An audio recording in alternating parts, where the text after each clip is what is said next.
Tarot, probably one of the dumbest movies I've seen all year. Okay, so these college kids are on vacation at an Airbnb, and they're like, oh no, we ran out of booze. We gotta go search this house for booze. And instead of booze, they find a very clearly haunted box of tarot cards in a wooden box with a pentagram carved on the top. And they're like, yeah, it's probably a good idea to be fucking around with this.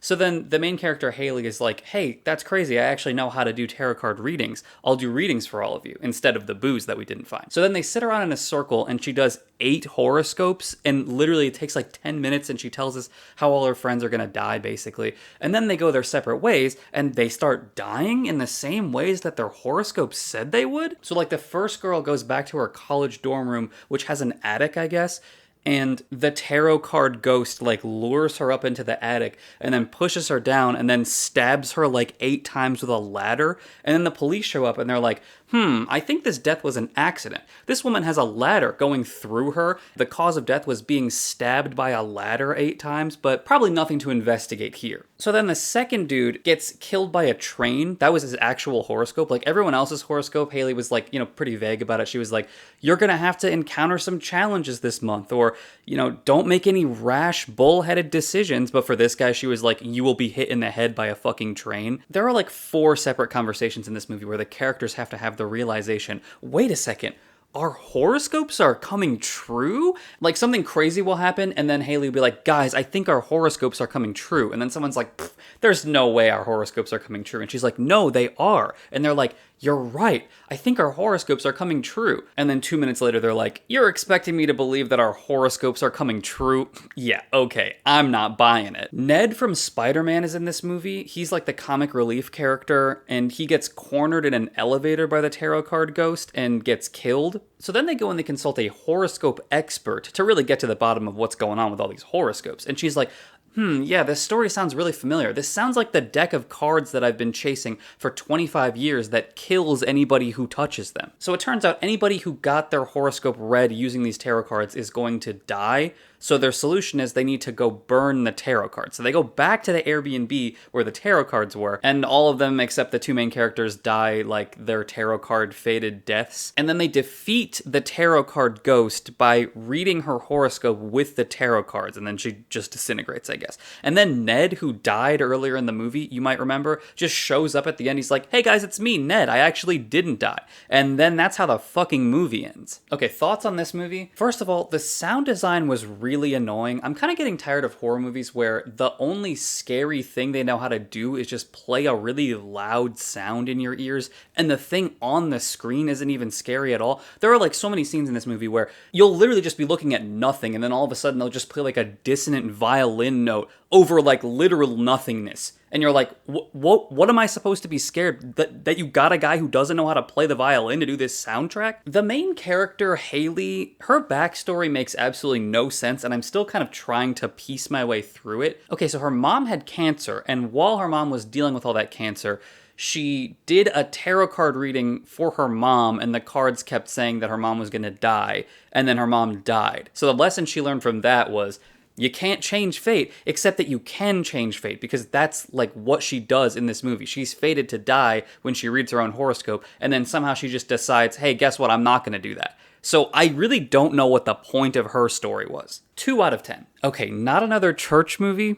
So when you go to do these triple features, if you try to see 3 movies every week, most of the time there will not be 3 good movies that you actually wanted to see beforehand, and that's opened up a lot of opportunities to see some really strange movies. This was one of those times. It's supposed to be like a spoof of a Tyler Perry like Medea movie. I've never seen any of those. It's almost pointless for me to give you a plot summary for this movie because there's no plot. There's not a story in this movie. It's just like kind of a bunch of wacky characters doing like, silly little scenes together. And some of those scenes are actually pretty funny. I did actually kind of like this movie, way more than I was expecting to. But it would have been a little bit easier to follow if there was some kind of a coherent story like holding it all together. Some of the dialogue is actually pretty clever, and a lot of the jokes, actually, I did laugh at them, but then the whole thing has like a visual style of like a Neil Breen movie. A lot of the characters were very funny. So the main character, Madood, is a parody of Medea, and there's this old guy who is just constantly following this dude around and just talking shit in the background of every scene. A lot of the visual gags were like really surreal. It kind of reminded me of Airplane, which is absolutely, I love love Airplane. It's one of my favorite movies of all time, so that's absolutely a compliment. There was this one subplot about this mom and her kid just kind of struggling to get by in life, and there was like a really sweet scene between the two of them where they were just telling each other how much they loved each other, and I was sitting there in the theater, I was like, oh my god, that's kind of sweet. And then like one scene later, Mickey Rourke in a red leather v-neck cut all the way down to his balls is just stumbling around on a green screen, reading off of a teleprompter. Jamie Foxx is in this movie, like Oscar winner Jamie Foxx, like guy from Rio Jamie Foxx. He plays God, and it really feels like they just gave him 2 shovelfuls of cocaine, taped a microphone to him, and just said, have at it, and they just recorded whatever happened. Because I'm pretty sure most of his lines were not scripted.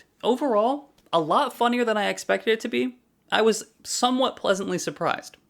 4.25. Kingdom of the Planet of the Apes was pretty solid. So it takes place several generations after the events of the last trilogy with Caesar. The protagonist of this movie is named Noah. He's this ape who lives with a tribe of apes that raise eagles. Fucking coolest thing ever. Their whole society like revolves around raising and bonding with these eagles that they use to catch prey for them. Really cool idea. They get attacked by this other tribe of apes who are, it seems like, the descendants of the society that Caesar had established in the last trilogy. And those apes are looking for this special human who has some sort of knowledge that they need. Humans have regressed to like an animalistic state after the events of the third movie, where this virus got out that basically made them regress to animalistic intelligence, but there are a couple humans who were immune to it who are still like normal human intelligence, and so they're looking for this girl because it seems like she knows something that they need. So they go to the ape kingdom and they find out that what they're trying to do is they're trying to break into this human bunker that's full of like military grade hardware and technology so that their new Caesar Proximus can use it to like, you know, expand his kingdom and conquer everybody. May, who is like the intelligent human, doesn't want the apes to get access to that technology, and so she makes a plan with Noah and his friends to flood the silo so they can't use any of the technology,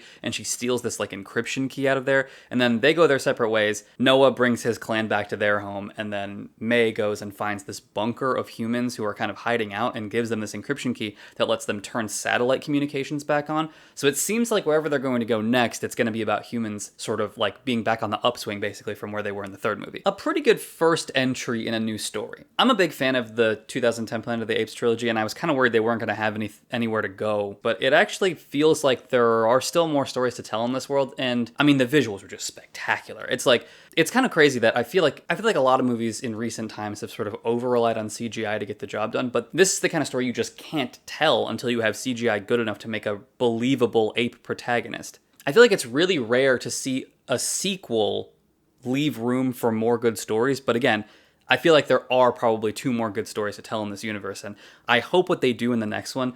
So in Rise of the Planet of the Apes, like the first one from the original trilogy, the whole action is kind of centered around James Franco and the human characters, and then in Dawn, you get this perspective switch to where Caesar is now the true protagonist of the story.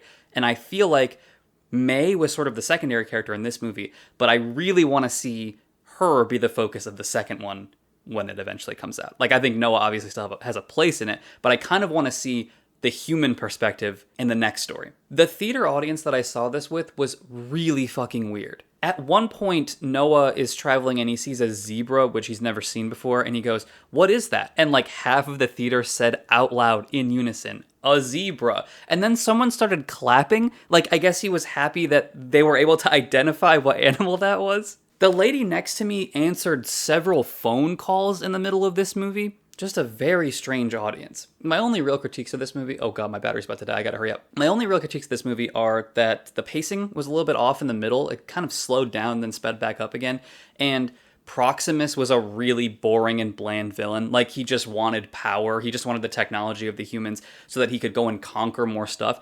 They started setting up something really interesting with him where it was like he wanted to learn all of the knowledge that humans had before their downfall. And I was like, there is something there that's actually really interesting. But then it turns out he just wanted to learn so that he could just go and expand his kingdom and conquer more stuff. And it just kind of wasn't as relatable as just a desire for knowledge, I guess. 6.5 out of 10. All right, that's all the movies I saw. And my camera battery is actually about to die. So I got to wrap this up.